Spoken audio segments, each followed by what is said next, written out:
Várias atualizações sobre o avanço do coronavírus preocupam a macro-região.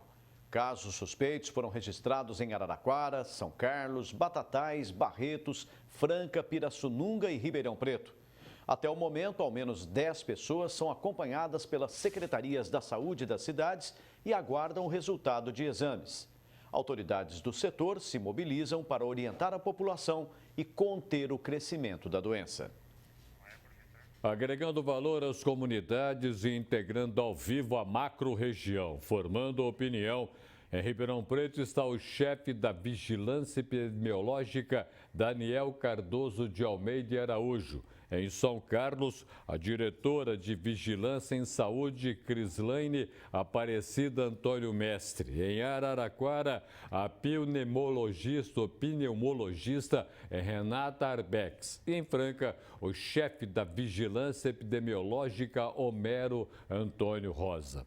Vou começar aqui por Ribeirão Preto para a gente entender. Eu vou conversar com o chefe da Divisão de Vigilância Epidemiológica, Daniel Cardoso de Almeida Araújo. Para entender, nós temos um aeroporto. E o aeroporto traz e leva muita gente e isso traz uma preocupação para o momento atual quanto a esse coronavírus, né? E eu queria saber do senhor se tem uma preocupação quanto a esse aspecto do aeroporto. Sim ou não? Boa tarde. Uma boa tarde a todos.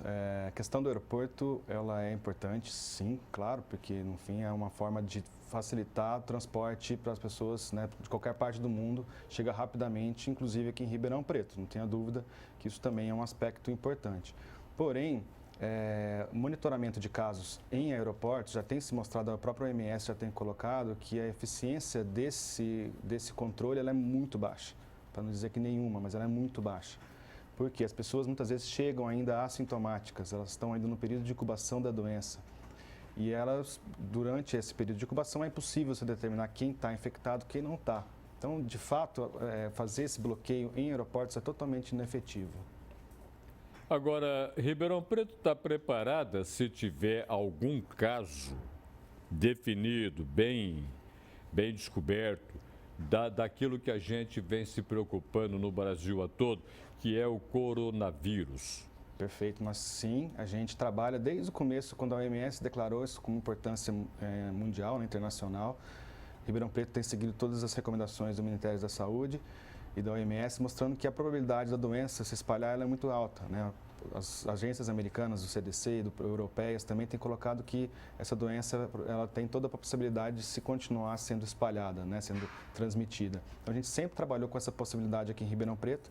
Tem mais de 30 dias que nós já fizemos o nosso plano de resposta à possível chegada desse vírus.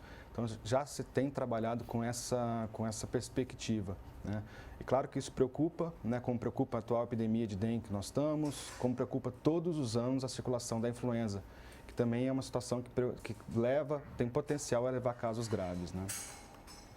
Vou agora até São Carlos. Diretora de Vigilância em Saúde, Crislaine Aparecida Antônio Mestre. Deixa eu saber uma coisa da senhora. Nós vamos agora começar logo a vacinação contra a gripe. Essa vacinação contra a gripe, ela ajuda em alguma coisa quanto ao coronavírus ou não? Boa tarde, a senhora. Boa tarde.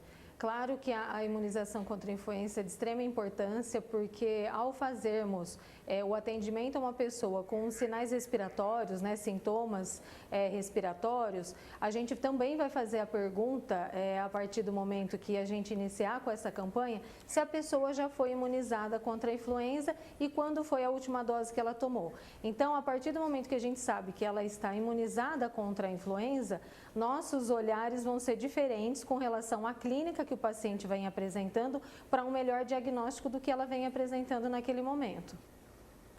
E estamos preparados para essa vacinação? Porque me parece que tem que crescer um pouquinho agora, né? O Ministério ele informou, né, que talvez haja aí para todo o país essa antecipação da campanha de vacina. O nosso município, para todas as campanhas, desde o início do ano, desde que sai todo o calendário de campanha de vacina, a gente já vem se preparando e nos organizando para todas as campanhas. Então, se ela se antecipar, o município está preparado sim para realizar a campanha aí em todas as unidades de saúde. Eu vou agora até Araraquara, pneumologista Renata Arbex. O vírus que está chegando aí para o mundo todo provoca o quê? Afinal de contas, no sistema respiratório. Boa tarde para a senhora. Olá, boa tarde a todos. Na verdade, o que nós sabemos até agora é que o coronavírus, ele faz uma síndrome gripal, ou seja, a pessoa ela pode ter febre, tosse, tá certo? Dor no corpo, como se fosse uma gripe normal, né, que nós estamos acostumados, como a influenza, mas também ela pode dar sinais de sintoma respiratório, ou seja, a pessoa pode ter falta de ar. Como isso acontece também nas outras gripes comuns que nós já estamos habituados, quando a pessoa começa a ter falta de ar, realmente é um indício de procurar o sistema hospitalar ou chegar ao seu médico particular, para poder ser avaliado adequadamente. Eu vou agora até Franca conversar com o chefe de vigilância epidemiológica, Homero Antônio Rosa. Para a gente ficar menos preocupado, que aparece um caso aqui, um caso acolá dentro da nossa macro-região. Em Franca, algum caso apareceu ou não? Boa tarde. Boa tarde, Roberto. Boa tarde a todos. Nenhum caso concreto temos no país todo, com exceção de um caso lá da capital de São Paulo. O que nós temos são casos suspeitos. Aqui em Franca temos 2 casos suspeitos. Principalmente por ter vindo do norte da Itália, onde está tendo um grande foco dessa epidemia viral. E nós temos ainda um monitoramento à distância, lógico, de outras pessoas que também chegaram juntas de voos da Itália na semana passada. Mas esses 2 suspeitos nós colheram os exames, estão aguardando resultado, estão muito bem. Então nós estamos no monitoramento continuado. E até o momento não há uma preocupação, só que nós vamos entrar no outono dia 20 de março, onde as doenças respiratórias aumentam com muita frequência e variedade, e não sabemos ainda o comportamento do coronavírus no Brasil. Pode ser que tudo não passe de uma enorme preocupação, a gente tem que aguardar isso. Agora, o que a gente está se preocupando é saber quanto a ação para levar a pessoa à morte, né? Tem muitos desencontros. É pouco, é muito. No seu entendimento, onde nós estamos localizados? Vai matar muita gente? Não vai matar muita gente? Não, pelas estatísticas oferecidas até agora, que são extremamente recentes na ciência, 2 meses de doença é um capítulo inicial de um livro, né? Nós temos ainda a perspectiva de conhecer mais essa doença. Repito que o coronavírus é um vírus muito conhecido nosso, ele foi identificado há mais de 80 anos atrás. Só que agora ele sofreu uma mutação e ele pode atingir de maneira grave determinadas pessoas, alguns grupos de risco. Especialmente preocupa os idosos. E, infelizmente, não temos vacina ainda específica para ele. Volto a Ribeirão Preto. Vamos conversar com o chefe da Divisão de Vigilância Epidemiológica, Daniel Cardoso de Almeida e Araújo. Para a população entender a doença, para a população entender o vírus, ela precisa ser muito bem informada. E para a nossa infelicidade, na internet o que está rodando de conversa fiada a esse respeito assusta. Afinal de contas, o que a população deve receber de informação para entender a doença e para entender que pode ser combatida com mais tranquilidade? Perfeito. Acho que o mais claro é que não há necessidade nenhuma para pânico e histeria que a gente está observando em alguns locais, em alguns momentos, né? Definitivamente nada disso.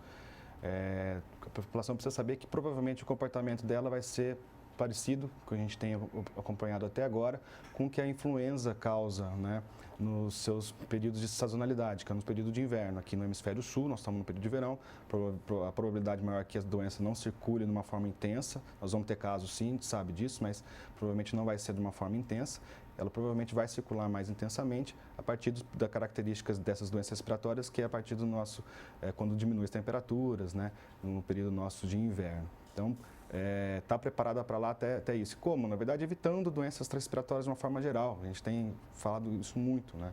Etiqueta respiratória, né? Tossir no lenços de papéis descartáveis, né, ou no próprio cotovelo, manter ambientes abertos e arejados, todas as características que as pessoas já têm conhecimento, lavagem frequente das mãos com álcool gel ou com água e sabão, são todas medidas que protegem, não só vão proteger para o coronavírus, quanto para outras doenças respiratórias, né.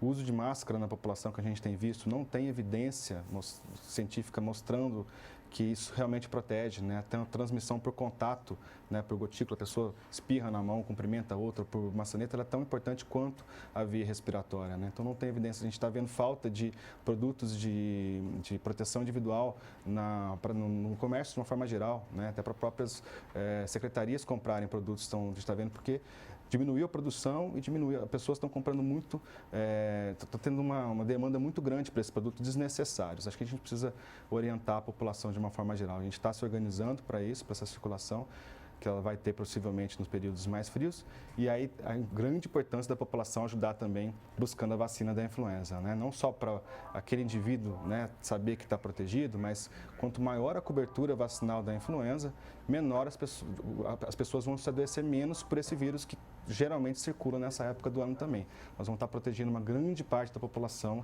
para a doença que geralmente nós temos aqui. Voz São Carlos agora, diretora de Vigilância em Saúde, Crislaine Aparecida Antônio Mestre. Para a gente entender essa coisa da máscara, realmente não tem, quer dizer, não ajuda, não há necessidade, a não ser para o profissional da saúde. Seria isso daí? Nós andando na rua com máscara não vai ajudar nada, mas aquele que trabalha com a saúde, sim. Sim, a máscara ela deve ser utilizada para os pacientes que estão com a suspeita, né, do coronavírus, do Covid-19, e também pelos profissionais de saúde que estão diretamente ligados à assistência a este paciente. Não há o alarme de todo mundo utilizar máscara, nem mesmo nas unidades de saúde. Somente o paciente que vai realizar assistência a esses pacientes com suspeita ou para os comunicantes que devem realizar a máscara cirúrgica, que é aquela máscara comum, né? E para os profissionais que vão realizar alguns procedimentos mais invasivos, como uma aspiração ou outros procedimentos invasivos, aí sim ele tem que usar a máscara N95, que é a recomendada. Que máscara é essa 95? Ela é uma máscara mais complexa, né? A questão dela de proteção, ela é melhor para quando a gente vai fazer algum procedimento invasivo, como aspirar o paciente ou fazer outros procedimentos invasivos, para que o profissional de saúde ele esteja mais protegido, porque aí ele vai ter contato com aerosóis, né? E aquela que o médico usa na cirurgia? Exatamente. E aquela lá é realmente para proteger, não deixar dúvida nenhuma. Deixa eu ir até a Araraquara, deixa eu conversar agora com a pneumologista Renata Arbex. Doutora, brasileiro quando encontra ou se encontra, gosta de dar beijinho, beijinho no rosto, e dar abraço, e dar a mão. Tudo isso agora está proibido? Olha, na verdade, isso vai fazer parte do que nós temos sobre a etiqueta sanitária, né? O que nós sabemos até agora é que esse vírus realmente, um contato a menos de 2 metros aumenta as chances de contágio. Essa história, a gente também na etiqueta já foi falado, mas eu vou reforçar porque isso realmente é importante, não só para o coronavírus, como para qualquer outra infecção respiratória. As pessoas não têm o hábito de lavar as mãos, ou de proteger a boca, ou de, quando espirra, né, colocar o cotovelo ou um lenço e jogar fora, tá? Então, assim, eu acho que essa parte da nossa etiqueta vai ter que mudar um pouquinho, né? Até porque até o beijo pode transmitir, porque são as gotículas, o aerossol fica mais perto, né? São as gotículas pequenininhas. E realmente voltar a ter esse hábito mais higiênico de lavar as mãos, quando não o álcool gel, e também passar nas superfícies, porque essa história da gente espalhar os vírus quando tosse ou quando espirra, isso ele fica no ambiente, nós sabemos disso, e tem essa capa lipídica de gordura, por isso é tão importante lavar as mãos. E e passar o álcool gel nas superfícies, tá? Mas o beijinho, a gente vai ter que se acalmar um pouco com isso. Realmente, vamos ficar mais calmos. Agora, que diabos é isso aí de a gente se defender do espirro com o cotovelo? Porque na verdade o correto mesmo, nós realmente nos defendemos com o cotovelo, porque a mão, a gente acaba dando a mão para as pessoas ou coloca a mão em outras superfícies e isso pode contaminar esses locais. Por isso que é tão importante essa lavagem das mãos ou proteger a mão com lenço e jogar fora, tá certo? Aquela história de lenço de pano também não é higiênico, né? E limpar as superfícies também, porque isso, pensando não só no coronavírus como outras doenças, as pessoas colocam a mão na boca quando vão tossir, dão a mão para outras pessoas, ou colocam a mão no corrimão do ônibus, ou em outros lugares públicos, ou vão lá e cumprimenta com outra pessoa. E quando leva-se essa mão contaminada perto da boca, perto dos olhos ou do nariz, isso gera uma contaminação da outra pessoa. Então a higiene sanitária, né, ou respiratória, não é só para nos protegermos, é para protegermos também as outras pessoas. Eu vou agora até a Franca, o chefe de vigilância epidemiológica, Homero Antônio Rosa. A gente tem aí uma indústria do calçado forte em Franca, tem contatos internacionais, recebe ou faz visita ao produtor. Enfim, isso aí é uma preocupação na sua cidade também? Sem dúvida, né? Como qualquer outra doença de transmissão, especialmente a de transmissão respiratória, como a gripe, como o coronavírus novo e várias outras doenças, isso faz com que o grande trânsito de pessoas na região, no estado, no país, hoje você atravessa de um local do mundo até o outro em 24 horas de avião com muita facilidade. Esses transportes facilitam o trânsito maior das pessoas e acaba fazendo com que você possa receber um vírus, uma bactéria de um outro continente, por exemplo. Mas assim, isso não aumenta muito a nossa preocupação, até porque a possível epidemia que vai estar lá no país, ela ainda está muito no início. Pode ser que nós não tenhamos uma capacitação muito grande desse vírus aqui no nosso ambiente, é uma incógnita ainda, realmente. E aqui no caso específico de Franca, nós tivemos algumas pessoas que foram feiras lá na Itália, né? É um centro financeiro, econômico maior que tem lá no país. E sem saber, algumas vieram com problemas respiratórios, não necessariamente o coronavírus, tá? Com o choque térmico que está tendo lá, é muito frequente ter várias doenças respiratórias. Mas a gente está monitorando, tentando controlar o máximo possível, se caso o vírus tiver circulação dentro do país, que a gente faça o máximo controle e minimize o máximo possível de doenças graves.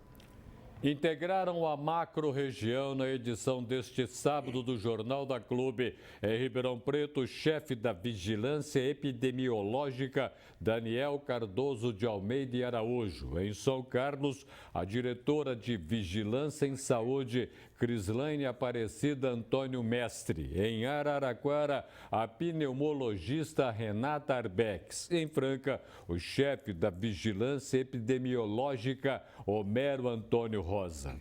Golfeto, ouvimos atentamente as explicações quanto à saúde. Agora é hora de pensar na saúde da economia. Até onde um vírus pode contaminar a economia? Roberto, é o conhecimento que dá sentido à informação. Nós somos bombardeados diariamente com a quantidade impressionante de informações, mas não temos conhecimento suficiente para decodificar isso. Os participantes do programa de hoje mostraram a realidade e tornaram a informação perfeitamente acessível para nós podermos nos defender no momento oportuno. A melhor defesa é conseguir entender o ataque dos inimigos, que estão localizados principalmente nos insetos estudados na entomologia e também junto aos micro-organismos, os fungos, as bactérias, os parasitas e os vírus dentre outros, principalmente os vírus, né? O coronavírus acabou colocar em xeque a própria realidade econômica do país. Ele balançou a perspectiva de um mundo aumentar o PIB e que ele está começando a ter possibilidade de ser reduzido a partir da realidade da China. Tinha um PIB teve um PIB de 2018 na faixa de 8,5% a 9%. E esse ano a expectativa, em virtude do coronavírus, é chegar na faixa máxima de 4%.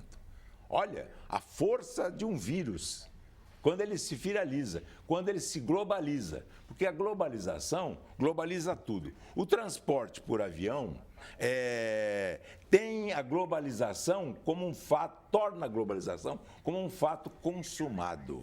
E o que era simplesmente uma revolução vira sistema. E virando sistema, aí o bicho começa a pegar. O PIB começou a diminuir no mundo inteiro exatamente pela ação do vírus. Caiu o PIB, as bolsas de valores do mundo inteiro começaram a ser abaladas e começaram a reduzir o seu movimento e as próprias moedas se começaram a sofrer, colocadas em xeque, uma alteração muito grande. Então verifica você a importância. Por quê? Porque o capitalismo, tanto de mercado como de Estado, ele acaba tendo no capital humano a sua vertente mais importante. Não é o capital econômico, não é o capital físico, não é o capital social, é o capital humano, porque nele está expresso o consumidor, o produtor, o trabalhador, o contribuinte, todo ele. O capital humano é a vertente e a modalidade mais importante do capital do mundo e quando ele é abalado, o próprio regime capitalista tem um dos seus pilares colocados em xeque. Esta foi a grande realidade. De qualquer forma, o que nós temos que entender é que foi muito importante a medida tomada pelo governo do Estado que antecipou de abril para março, Roberto, não me lembro a data, parece que é 20 e pouco de março, o início do processo de vacinação contra um outro vírus, o vírus da influenza. O ano passado foi o H1N1, se não me engano, uma área especificamente da biologia que eu não conheço. Mas esse vírus começou a colocar em xeque a própria saúde de muita gente. Não foram poucas pessoas que morreram em virtude da gripe, tendo sido vacinados, mas como você disse, muito fake news, muita mentira viralizando pela internet que não devia se tomar vacina. Ora, eu li ontem que uma universidade de Tel Aviv, dentro de 2 meses, vai encontrar e vai conseguir chegar a um ponto de ter uma vacina contra o coronavírus, o novo coronavírus, que ele já é de conhecimento da sociedade, conhecida logo depois do que chamou-se também antavírus. Uns nomes diferentes que a gente nem sabe o que é. Mas abalou a economia, as estruturas da economia do mundo e começou a transformar o capitalismo de Estado num regime colocado em termos de dificuldade de continuar. Como o Estado é um redutor de incertezas, à medida em que o governo do Estado começa a permitir e a atuar no sentido de se separar os sintomas do coronavírus e os sintomas da influenza, porque eles devem ter alguma semelhança na dificuldade de respirar, na coriza, na febre. Então, não havendo uma isenção e sabendo claramente quando é uma coisa e quando é outra, inicia-se o processo, retoma-se o processo de desenvolvimento econômico. O que é desenvolver? Desenvolvimento é resolução de problemas. E o problema está aí, ameaçando o capital humano do mundo. E essa ameaça que se vê do capital humano tem como risco, primeiro, uma realidade indisputável. É preciso que nós saibamos que a melhor defesa é ficar fora do alcance do perigo. E isso as autoridades municipais e estaduais estão tomando posição firme e, mais do que isso, tomando posição e atuando firmemente no sentido de que a globalização seja um processo que, no final de contas, não tenha mais náufragos do que tripulantes. Precisamos reverter, ter mais tripulantes e uma insignificância de número de náufragos. Muitíssimo obrigado pela sua presença no Jornal da Clube. Eu que agradeço, Roberto. Bom fim de semana A para você também, obrigado. Obrigado, viu?